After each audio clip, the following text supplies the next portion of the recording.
السلام عليكم ورحمة الله تعالى وبركاته.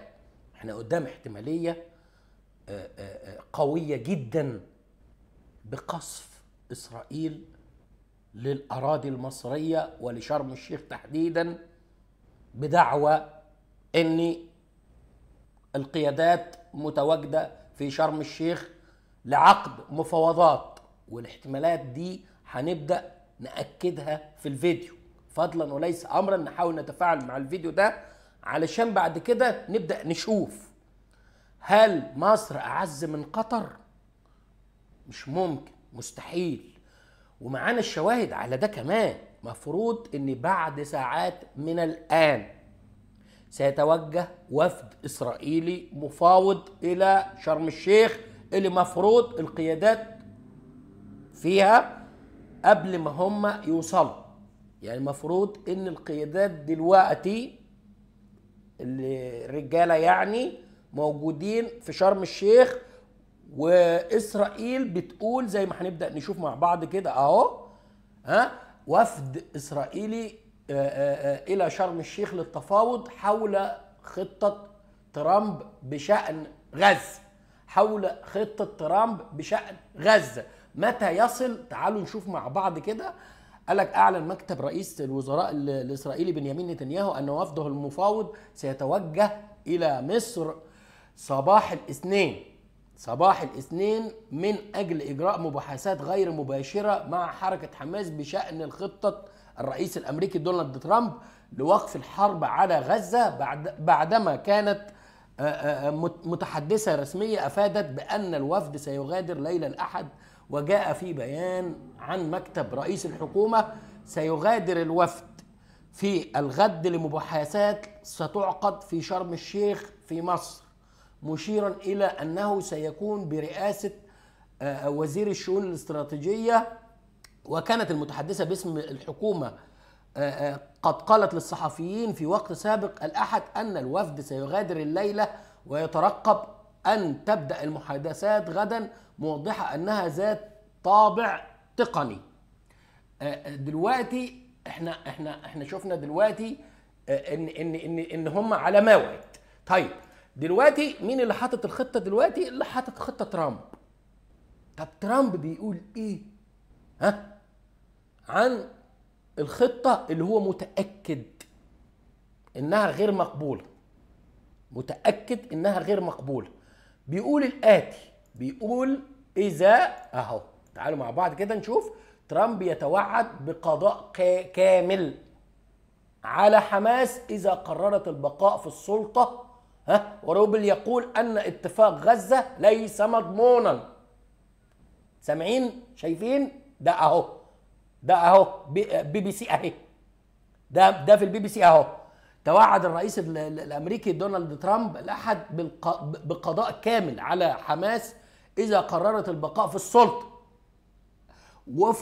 وفق حديثه لشبكة CNN، أعلن ترامب أن نتنياهو على استعداد لإنهاء القصف في غزة، موضحا أنه سيعرف قريبا ما إذا كانت حماس جادة اتفاق إنهاء الحرب في قطاع غزة بين إسرائيل وحركة حماس بشكل صفقة عظيمة لإسرائيل وفق ترامب. وفي ذات السياق قال ترامب عبر حسابه تروث سوشيال أنه بعد مفاوضات وافقت إسرائيل على خطة الانسحاب الأولى الذي أطلعنا حماس عليها وشاركناها معها.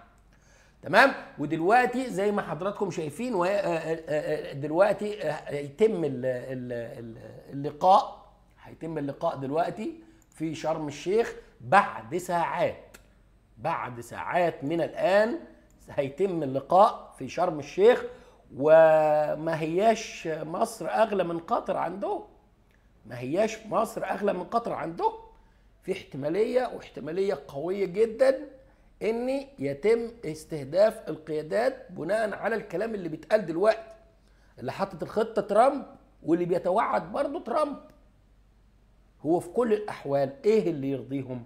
القضاء الكامل على الكل. يعني تنزع منه السلاح، يعني عشان تقضي عليه ويبقى صفر مقاومة. عشان ما تقضي عليه يبقى صفر مقاومة، وخصوصا والكل بيعه. محدش بيقول له بايدك، وكله العين والعين والحاجب وحسبي الله ونعم الوكيل وربنا يكون معاك ونعمل ايه ومش عارف ايه والكلام ده كله. ده من مين؟ أمة 2 مليار هي اللي بتقول الكلام ده. خلاص، فلما ينزع منه، فبالتالي النهارده مين اللي هيتنزع منه اصلا؟ اللي هيتنزع منه هو كده دافع ثمن كبير جدا. ما هتيجي تفاصله في ايه بقى؟ دافع ثمن من شعبه ومن نفسه ومن قياداته ومن وكل حاجه.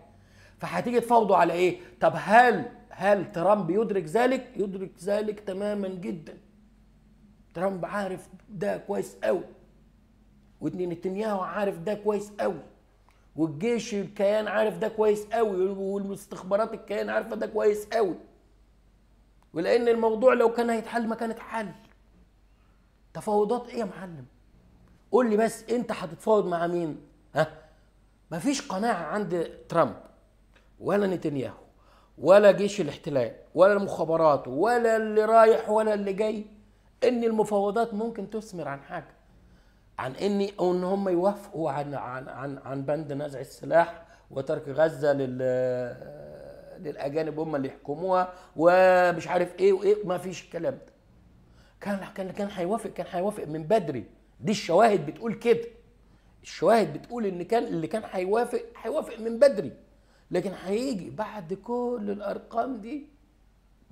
الارقام دي، ويجي يآمن على نفسه وعلى شعبه ويسلي يرمي سلاحه ويتنه ماشي. فبالتالي يبدو انها فخ وضع مع ابن مليكة تاني، فخ اتنصب لهم. وزي ما حصل في قطر، يزيد القمة بدل ما كانت في قطر هتبقى في شرم الشيخ على رفات المصيدة اللي عملها. في احتمال وبقوة. دلوقتي الوفد المفاوض التابع للكيان لسه ما وصلش. كانوا ابعتوه، قال لك لا احنا هنبعته صباحا. ليه؟ لان عشان يقول لك ليه القيادات تبقى جاهزه، بس القيادات تيجي بس وتستنى كده في المكان، ونبدا نشوف بقى المكان ده. خصوصا طبعا ان كل مصر تحت ايديهم من زمن الزمن، يعني من وقت ما المصريين تخلوا، ووقت المصريين سلموا نمر ورفعوا الرايه البيضاء وقال لك ما خلاص بقى الناس اتقتلت والناس اتسجنت واللي حصل وبتاع وخلاص بقى سيسي بقى والحاكم المتغلب والعين جلد ظهرك واخذ مالك، حتى لو بغصب عني مش مهم بقى هنعمل ايه. فهل دلوقتي احنا بصدد ضربه لاستهداف القيادات في داخل مصر في شرم الشيخ بعد ساعات من الآن، أو إن المفاوضات هتوصل برضو لحيطة سد؟ لأن الرد كان صريح وواضح وذكي جدا.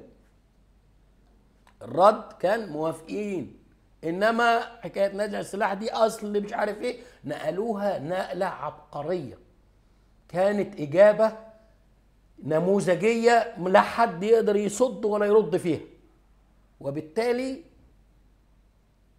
ربنا يحميهم يا رب لو كان معمول لهم كمين وإنهم يفطنوا له.